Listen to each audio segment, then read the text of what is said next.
Sa lakas ng pagsabog, nagalaw maging ang pwesto ng CCTV ito sa Barangay Salawag, Dasmariñas, Cavite. Tanaw mula sa ere ang lawak ng pinsala ng pagsabog sa mga bahay sa Barangay Salawag.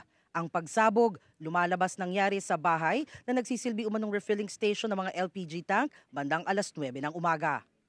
Yung property kasi is residential property but it was identified na nag-ooperate siya as a business.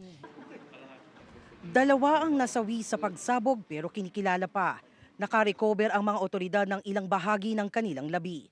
Maingat itong tinipon at idodokumento bilang bahagi ng masusing pagsusuri upang matukoy ang pagkakakilala ng mga biktima at ang eksaktong sanhi ng insidente. 7 iba naman ang sugatan. Agad rumesponde ang mga bumbero at makalipas ang halos 1 oras, dineklarang fire out ang sunog bandang 9:55 ng umaga. Gayunman, maraming bahay ang nadamay. Magkasak na yung bubong at kesame ko eh. Pati mga pinto, talagang na-damage yung mga pinto. Yung main door ko, pati yung kesame, bubong, bumagsak sa lakas ng impact eh. So sir, hindi ho safe pang pumasok? Wala na, tsaka hindi na pwedeng tirahan ng bahay ko.